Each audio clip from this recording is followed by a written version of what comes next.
नमस्कार, न्यूज़ कुंभ में आपका स्वागत है। इस वक्त हम मौजूद हैं बरेली लोकसभा में और बरेली लोकसभा के हम मीरगंज तहसील में मौजूद हैं। तमाम कार्यकर्ता यहां मौजूद हैं। उन कार्यकर्ताओं से इस बार जानेंगे कि माहौल क्या है। जी सर, क्या नाम है? मेरा मनमोहन सिंह है सर। जी सर, हाँ, बताइए, क्या माहौल है इस बार? माहौल हमारा इसमें बहुत अच्छा चल रहा है और हम घूम भी रहे हैं बढ़िया करके। इसमें हमारा कोई वो नहीं है, सब जाति हमारा सहयोग दे रही है। ठीक है, हमारा काम हो जाएगा। जैसे तमाम कार्यकर्ता उतरे हुए हैं मैदान में, कहीं ना कहीं बाहर से आए हुए हैं, तो क्या लग रहा है कि कहीं ना कहीं ये भी सुनने में आ रहा है, विपक्ष जो है आरोप लगा रहा है कि इलेक्शन यहाँ पर जो है बरेली लोकसभा में पेचीदा है। अब इतनी जी नमस्कार। क्या नाम है सर आपका? और यहाँ मीरगंज विधानसभा का भारतीय जनता पार्टी की ओर से मैं विधानसभा प्रभारी भी हूँ। चुनाव के बारे में जहाँ तक भारतीय जनता पार्टी का चुनाव का प्रश्न है, भारतीय जनता पार्टी के लिए इस चुनाव से अच्छा चुनाव संभवतः पिछले दिनों में कभी भी जो चुनाव हुए हैं उससे अच्छा माहौल देखा नहीं गया है। और लगभग इसको हम बोल सकते हैं कि इस बार एक तरफा चुनाव है। बाकी कोई भी पार्टी का प्रत्याशी न पार्टी के कार्यकर्ता कहीं भी दिखाई नहीं दे रहे हैं और भारतीय जनता पार्टी बहुत बड़े बहुमत से इस लोकसभा को जीतने जा रही है। और जो आदरणीय मोदी जी का नारा है, इस बार 400 पार। विपक्ष तो आरोप लगा रहा है कि 400 पार का वो आंकड़ा इसलिए कर रहे हैं कि कहीं ना कहीं 400 की जगह 200 का आंकड़ा छू जाए। विपक्ष का काम ही है आरोप लगाना। उनको अपने सर्वाइवल के लिए कुछ ना कुछ मुद्दे लगाना ही है, मुद्दे उठाना है और उसी के तहत वो ये कार्य कर रहे हैं। अपने अंतर्मन में उनको भी क्लैरिटी है, उनको भी स्पष्टता है कि इस बार कहीं भी ज़मीनी हकीकत में वो लोग कहीं भी दिखाई नहीं दे रहे हैं। सर, जैसे तमाम विपक्ष आरोप भी लगा रहा है कि यहाँ पर जो इलेक्शन है बरेली में पेचीदा लग रहा है। दूसरी चीज़ हम एक बात करेंगे, बड़ा फैक्टर सुनने में ये आया है कि यहाँ से जो संतोष गंगवार लगातार 8 बार सांसद रहे हैं, उनका टिकट काटा है, तो इससे फ़र्क पड़ेगा? परिवर्तन प्रकृति का नियम है और एक पार्टी की नीति के अनुसार, पार्टी के निर्णय के अनुसार आदरणीय छत्रपाल जी को इस बार यहाँ पर प्रत्याशी बनाया गया है और उसमें हमारे पूर्व प्रत्याशी संतोष गंगवार जी का पूरा आशीर्वाद है, पूरा सहयोग मिल रहा है और उनके सहयोग और आशीर्वाद से ही हम लोग बड़ी वोटों के अंतर से यहाँ पर ये चुनाव जीतने जा रहे हैं। कहीं कोई पार्टी कार्यकर्ताओं में, जनता में कहीं कोई रोष नहीं है, कहीं कोई इस प्रकार का कोई भाव नहीं है। तो सर, कहीं ना कहीं जैसे लग रहा है, अभी आपने कहा कि कोई रोष नहीं है। अभी कुछ ही दिन पहले एक ऐसी घटना घटी जो सुनने में आया, महापौर जी द्वारा कुछ ऐसे शब्द बोले गए, या फिर ये भी सुनने में आ रहा है कि संतोष गंगवार की उम्र की वजह से टिकट काटा है और जो छत्रपाल जी गंगवार हैं उनकी भी लगभग उम्र सेम है। तो यहाँ जो कुछ, मैं गांव में घूमा, मुझे यही बता रहे लगभग कि अगर किसी और को टिकट देते, युवा साथी को देते टिकट, तो ज़्यादा बेहतर रहता। तो क्या लगता है सर आपको? मेरा नाम भानु प्रताप सिंह है। तो सर, अभी जो मैंने बात कही, क्या लगता है उसमें टिकट किसी युवा साथी को देना चाहिए? युवा इतनी जल्दी कंट्रोल नहीं करेगा। उनके हिसाब से छत्रपाल जी को जो टिकट दिया है वो सही दिया है। ठीक है, हमारे जो बड़े बुजुर्ग रहते हैं वो जनता को समझाने में अच्छा काम करते हैं और युवा जोश में होश खो बैठता है, कहीं गलती आवाज़ निकाल देगा। जैसे हमारे माननीय उमेश गौतम जी ने निकाल दिया। युवा तो थे वो, तो बुजुर्गों का ध्यान नहीं था, इसलिए पार्टी ने छत्रपाल जी पे जो निर्णय लिया है वो अच्छा निर्णय लिया है। ठीक है, और छत्रपाल जी और यहाँ पर जैसे हमारे माननीय सांसद संतोष गंगवार भी जीत कर आए थे, उसी हिसाब से छत्रपाल जी भी जीतेंगे। बस इतना ही है कि जहाँ 2 लाख से जीत होती वहाँ पर 2.25 लाख से होगी, 10-20 हज़ार का आगे पीछे हो सकता है, क्योंकि वो 8 बार के सांसद थे। उन्होंने जनता में थोड़ा सा ज़्यादा अपना व्यक्तित्व बना के रखा। अब ये नए आए हुए हैं तो नए जुड़ेंगे, पुराने जाएंगे, नए जुड़ेंगे, नए पुराने सब एक करके कुल मिला के 99 का मतलब जो 100 में से 1 वोट कट सकता है, बाकी 199 वोट छत्रपाल जी के साथ रहेंगे। कहीं ना कहीं ये माना जा रहा है कि एक इलेक्शंस के बाद जो है छत्रपाल जी गंगवार संतोष जी के दायरे में आ जाएंगे। अगली बार को जो युवा है या जो क्षेत्र का नेता है वो समझ नहीं पाएगा, उनका भी कहीं ना कहीं इस प्रकार जो है उम्र के हिसाब से टिकट काट दिया जाएगा। तो क्या लगता है सर आपको? छत्रपाल जी पहली बार यहाँ चुनाव लड़ रहे हैं और 8 बार भारतीय जनता पार्टी का प्रतिनिधित्व माननीय श्री संतोष गंगवार जी ने किया है अब पार्टी नेतृत्व का जो फैसला होगा वो देखा जाएगा। जो पार्टी नेतृत्व फैसला लेगी उसके जिसको प्रत्याशी चुनेगी उसको चुनाव लड़ेंगे। तमाम मुद्दे उठ रहे हैं विपक्ष की तरफ से, तमाम ऐसी घटनाएं घटी हुई हैं। जैसे अभी बात करें पेपर लीक का मुद्दा चल रहा है, तो क्या लग रहा है इसमें कुछ फ़र्क पड़ेगा इस बात में? कोई फर्क नहीं पड़ेगा।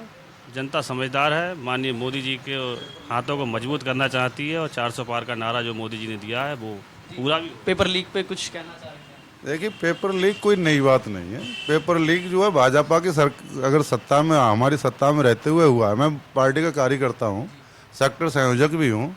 मैं पार्टी के हित की बात करूंगा, आपको ये लग रहा होगा, शायद पत्रकारों को यही लगेगा। नहीं, ऐसा कुछ नहीं है, क्योंकि होना चाहिए जब कार्यकर्ता हैं तो हित की बात ही करें। हाँ, तो मैं एक फौजी भी हूँ और वो शायद पेपर मैंने भी पुलिस का दिया है, मैं भी चांस लेना चाहता था दोबारा। ऐसा कुछ नहीं है, पेपर लीक हुआ, हमें भी दुख हुआ, लेकिन उस पेपर को लीक करने वाले पार्टी के कोई व्यक्ति ऐसा नहीं है। ये पूरा हिंदुस्तान के अंदर कि भाजपा का कोई कार्यकर्ता या कोई पार्टी का व्यक्ति वहाँ पर पेपर लीक करा रहा है। सिस्टम हमारा अभी भी 10 साल के अंदर सुधरा नहीं है। 7 साल उत्तर प्रदेश में हमारी सरकार है और 10 साल केंद्र में रही है, लेकिन जो अधिकारी कर्मचारी अभी भी 10% जो पहले वाले माइंड के बसपा सापा और कांग्रेस वाले माइंड जो है, जो उन्होंने केवल पहले घूस के अलावा ही कोई कार्य नहीं किया। जो नौकरियां निकलती थी जाति विशेष पर नौकरियां निकलती थी, मुलायम सिंह निकालते थे, यादव भरजीत यादव थे, जो अनपढ़ भैंसा की पूंछ पकड़ने वाला यादव था, वो पुलिस में था। विपक्ष तो इस बार भी आरोप लगा रहा है। आओ इधर को मैप दो। भैंसा की पूंछ पकड़ने वाला यादव पुलिस में होता था। मायावती के समय में अगर किसी को घास काट रहा होता है ना, अनपढ़ गंवार, उसको भी पकड़ के लाके पुलिस में भर्ती कर दिया जाता था। लेकिन बाबा की सरकार में जिसके अंदर योग्यता है, जिसके अंदर दम है, वो जाएगा। उसमें जाति विशेष का कोई अंतर नहीं है कि ये जाटव है, कि ये सागर है, ये कुर्मी है, ये पंडित है, ये ठाकुर है, ये बनिया है। बाबा ने एक समान नौकरी दी है और जिसका जहाँ पर हक बनता है। कोई पढ़ा लिखा बच्चा अगर कोई टेस्ट पास किया हो और वो ये नहीं कह सकता कि मुझे नौकरी नहीं मिली, निष्पक्ष नौकरी मिल रही है। आप ये कह सकते हो पेपर लीक हुआ, तो पेपर लीक करने वाले भी वो 10% माइंड वाले हैं, जिनकी अभी मानसिकता बदल नहीं रही। वो चाहे स्कूल लेवल पे हो, चाहे तहसील लेवल पे हो, चाहे डिस्ट्रिक्ट मतलब जो अधिकारी लेवल पे हो, कहीं पर भी हो, जिनकी पहले की हराम की बुद्धि है। 10 रुपये की रिश्वत लेने के लिए एक छोटे से गरीब काश्तकार के लिए पहले भगा लिया जाता था, कोई पूछता नहीं था। अभी वो एक कार्यकर्ता से लेके किसान के दिमाग में एक रहती है, बाबा का लट पड़ेगा और वो कर्मचारी काम करेगा। काम भी हो रहा है। और सबसे बड़ी बात, हमारा पेपर लीक हो, मुझे कोई फ़र्क नहीं है, मैं फौजी हूँ, मुझे पेपर लीक की कोई टेंशन नहीं है। पेपर अभी राजस्थान में जितने हुए हैं, कांग्रेस की सरकार थी, वहाँ पर 10 बार पेपर लीक हुए, क्या किया? किसी मीडिया किसी ने उस पर हंगामा किया? बिल्कुल, तो वहाँ पर परिवर्तन हुआ है ना इस बार। कहाँ परिवर्तन हुआ? स्थान में सरकार बदल दी। हाँ, पेपर लीक हुए थे। उत्तर प्रदेश राजस्थान का तो एक परिवर्तन वो नहीं है, वो तो 5 साल का परिवर्तन वहाँ का रहा है। अरे पिछले साल हमारी थी वहाँ पर, उससे पिछले कांग्रेस की आ गई। अब वही वहाँ की जो जनता है वो सीधे यही बात। वहाँ की जनता परिवर्तन चाहती है, लेकिन राज्य का परिवर्तन चाहती है। यहाँ पर राष्ट्र हित का परिवर्तन नहीं होगा। हमें मोदी से अच्छा कोई प्रधानमंत्री मिलेगा नहीं। आपने बातें कही, तमाम आपने बात पेपर लीक की उठाई, आपने बोला कि पेपर लीक जो है उनकी सरकार में, विपक्ष में भी ऐसा होता था। तो कहीं ना कहीं जैसे पेपर उत्तर प्रदेश की अगर हम बात करें, 6 साल में 8 से 10 से 12 पेपर लीक हो चुके हैं। 1 हो जाए, 2 हो जाए, 3 हो जाए, 4 हो जाए, 5 हो जाए, यहाँ तक कि 10वीं और 12वीं तक के पेपर लीक हो रहे हैं। युवा इससे परेशान होगा, हताश होगा या नहीं होगा? जी, क्या नाम सर? देवकिंदर शर्मा जी। बताइए, अभी जैसे मैंने सवाल सर पे दागा था, तो क्या लगता है पेपर जो लीक बार बार हो रहे हैं उस पर क्या कहना चाहिए? पेपर लीक सरकार की उसमें कमी थोड़ी है कुछ। नहीं, सरकार की कमी नहीं है, लेकिन सरकार जो है कंट्रोल तो कर सकती है इसको। कंट्रोल वहाँ माफिया बाप बैठे हुए हैं, क्या करोगे? अब आपने कहा जैसे माफिया, तो माफिया कहीं ना कहीं जैसे आरोप लगाता है, सत्ता पक्ष जो आरोप लगाता है माफियाओं पर कि विपक्ष में जो माफिया थे, तो माफिया तो इस सरकार में रिटर्न बैक कर रहे हैं, यानी कि बीजेपी में शामिल हो रहे हैं। तो क्या कहना चाहिए? तो सब पर कंट्रोल तो हो सकता है, सब पर कंट्रोल नहीं हो सकता। जी सर, क्या नाम है? माहौल ठीक है, बढ़िया एकदम। जैसे तमाम विपक्ष आरोप लगा रहा है कि अगर हमारी सरकारें करप्ट थी, हमारे नेता करप्ट थे, तो बीजेपी में शामिल हो रहे हैं। तो वो बीजेपी क्या बॉसिंग मशीन है? नहीं, बॉसिंग मशीन ऐसे कौन से करप्ट जो आप बता रहे हो, मतलब जो बीजेपी में शामिल हैं। लेकिन पब्लिक जो है, अगर लोकतंत्र की अगर बात की जाए तो असली लोकतंत्र भारतीय जनता पार्टी के अंदर ही पनपता है। अगर आप देखें तो भारतीय जनता पार्टी के अंदर एक चाय वाला प्रधानमंत्री बन सकता है, एक गाय वाला देश प्रदेश का मुख्यमंत्री बन सकता है, लेकिन इससे पहले की अगर आप सरकारें अगर आप देखें, कोई से दल की आप बात ले लीजिए तो उसमें या तो परिवारवाद रहा होगा या वंशवाद रहा होगा, लेकिन असली लोकतंत्र जो है, जो लोकतंत्र का पर्व जो है, जो चुनाव में जो भारत की जनता को जो देखने को मिलता है, मनाने को मिलता है, वो असली लोकतंत्र भारतीय जनता पार्टी के अंदर है। अब माहौल की बात रही, आपने जो प्रश्न किया कि कुछ लोग, मुझे नहीं मालूम, आपको शायद ऐसा लगता होगा कि करप्ट लोग जो हैं बीजेपी में शामिल हो रहे हैं, मैं इस चीज़ को नहीं मानता, लेकिन अगर कहीं कोई दिक्कतें हैं भी तो देश के लिए मोदी और योगी की ज़रूरत है। इन सब चीज़ों को हटा के जनता जो है मोदी और योगी को लाना चाहती है। हमारा देश जो है राष्ट्र हित की अगर हम बात करें, राष्ट्रवाद, परिवारवाद, वंशवाद छोड़कर यहाँ पर जनता जो है वो राष्ट्रवाद को चुन रही है। जैसे आपने कहा कि देश हित मोदी योगी पे जो चुनाव लड़ा जा रहा है, तो क्या क्षेत्र का नेता जो होता है वो मायने नहीं रखता है? नहीं, क्यों नहीं मायने रखता है? मैंने ये नहीं कहा, आपने जो बात कही करप्ट वाली, उस पर मैंने उसका जवाब दिया कि इन सब चीज़ों में फिर मैं पुनः ये बात कह रहा हूँ कि मैं नहीं मानता इस चीज़ के लिए करप्ट लोग भाजपा में शामिल हैं। अगर आपकी नज़र में ऐसे हैं, बहुत सारी चीज़ें कमियां होंगी, लेकिन फिर भी इन सब चीज़ों को दरकिनार करते हुए, नेगेटिव पॉइंटों को दरकिनार करते हुए हमारे देश के लिए जो है वो मोदी जी की ज़रूरत है। उसी विचारधारा पर ये चल रही है। जैसे सर ने कहा, जी सर क्या नाम है? मुझे भीमसेन गंगवार, और मैं भारतीय जनता पार्टी का एक छोटा सा कार्यकर्ता हूँ। और आज देश के अंदर या प्रदेश के अंदर हमारा शिक्षित वर्ग, चाहे वो मातृशक्ति है, मातृशक्ति में आज हमारे बहुएँ लड़कियाँ सब पढ़ी लिखी हैं, और समाज में भी सब शिक्षित हैं, तो सोचने के लिए आज मजबूर हुए हैं। पिछली सरकारों ने जो किया वो भी देख लिया सबने, और आज भारतीय जनता पार्टी ने जो 10 वर्षों में कार्य किए उनको भी देखा। तो आज दो चीज़ें हैं, एक तो देश के अंदर आतंकवाद, दूसरा है भ्रष्टाचार। अब भ्रष्टाचार, एक तरफ तो वो लोग हैं जिन्होंने भ्रष्टाचार और आतंकवाद को बढ़ावा दिया पिछली सरकारों में, और आज भारतीय जनता पार्टी ने संकल्प लिया है कि हम भ्रष्टाचार को देश से ख़त्म करेंगे और आतंकवाद को भी समाप्त करेंगे। तो आज जो शिक्षित वर्ग है वो सोचने के लिए मजबूर है कि हम वोट आखिर करें तो करें कहाँ पर। जैसे कि अभी आपने कहा भ्रष्टाचार, तो तमाम अभी इलेक्ट्रल बॉन्ड का मुद्दा आया था, इसमें 12,000 करोड़ रुपए का जो इलेक्ट्रल बॉन्ड का घोटाला हुआ है, उसमें आधे से ज़्यादा बीजेपी के पास गए हैं, और उन कंपनियों से चंदा लिया है जिन पे ईडी सीबीआई की रेड मारी गई थी। तो इस पर क्या कहेंगे आप? बॉन्ड के विषय में जो सभी दलों को मिला है बॉन्ड, तो और सभी दलों को ये चंदा मिला है, और भारतीय जनता पार्टी को भी मिला है, और वो बॉन्ड देने जिन्होंने बॉन्ड दिया है उन्होंने भी ये सोच समझ के दिया है कि बॉन्ड के लिए कि किसको ज़्यादा दिया जाए। वहाँ भारतीय जनता पार्टी की नीतियों का आकलन करके ही उसको ज़्यादा मिला है। कहीं ना कहीं उन कंपनियों से भी मिला है ना, जहां दबाव दिया है, जहां ईडी की रेड मारी है कि ये कंपनियां घोटाला कर रही हैं। बात करें, वैक्सीन बनाई थी, उस कंपनी ने भी दिया है एक दिन के अंदर 12 करोड़, मतलब 52 करोड़ रुपए। तो ये तो आरोप लगाना एक गलत है, और जो आरोप लगाए जा रहे हैं ये जिस के ईडी जो है सरकार के अधीन है, सरकार ने उस पर कब्जा कर रखा है, ये सब बिल्कुल गलत है। ईडी ने जो भी रिपोर्टें दी हैं वो उनके अनुसार, और जो बॉन्ड मिले हैं वो स्वेच्छा से मिले हैं, किसी ने दिया है तो आज कोई भी किसी को दे सकता है। हम कहीं भी अपना किसी को दे सकते हैं, और अपनी स्वेच्छा से, कोई दबाव के साथ नहीं दिया। भारतीय जनता पार्टी ने किसी दबाव के साथ बॉन्ड नहीं लिया किया है। बॉन्ड के विषय में जरा मैं कुछ कहना चाहता हूँ। जी, आप जिसको चंदा कह रहे हैं, हम उसको चंदा नहीं, हम सहयोग कह सकते हैं। उसके लिए महाभारत का युद्ध था, सहयोग के लिए कौरव भी गए थे, पांडव भी गए थे, भगवान श्री कृष्ण के पास गए थे ना। उन्होंने दोनों को सहयोग किया था, एक को अपनी नारायणी सेना दी थी और एक के स्वयं अर्जुन के सारथी बने थे। सारथी बने थे ना तो दबाव कौरवों ने उन पे डाला था और ना ही उन्होंने पांडवों पे, जैसा हमने महाभारत में गीता में हमने जो पढ़ा है, हम उसकी बात कह रहे हैं। जो अभी आपने कहा ना दबाव वाली बात, कि दबाव डाला गया है चंदे के लिए, शायद मेरी संज्ञान में तो ऐसा कोई विषय नहीं आया है। ये जिसने सहयोग दिया है वो सहयोग दिया है, सहयोग लिया गया है स्वेच्छा से। जो 22 से 23 कंपनियां थीं जिन पर ईडी सीबीआई की रेड मारी गई, उन कंपनियों ने चंदा दिया, उसके बाद में वो रेड मारना समाप्त हो गई।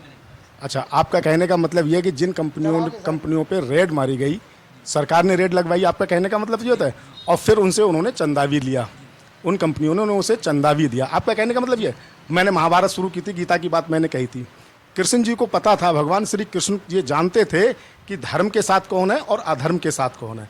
पांडव धर्म के साथ थे और अधर्म के साथ कौरव थे, लेकिन उन्होंने फिर, जिसको आप चंदा कह रहे हैं, हम सहयोग कह रहे हैं, उन्होंने अधिक से अधिक सहयोग पूरी अपनी नारायणी सेना कौरवों को दी और स्वयं अकेले सारथी बन के धर्म के साथ खड़े हुए। तो कहाँ इसमें दबाव और उसकी यहाँ जो है धर्म की बात नहीं है सर, यहाँ जो है मुद्दे की बात है। अभी आपने कहा कि वो चंदा जो है धर्म के साथ में दिया। मंदिर में अगर कोई पंखा डोनेट करता है आज के समय में, या कुछ कुर्सी भी दान करता है, तो उसमें बड़े बड़े अक्षरों में अपना नाम लिखवाता है कि फलाने के सौजन्य से।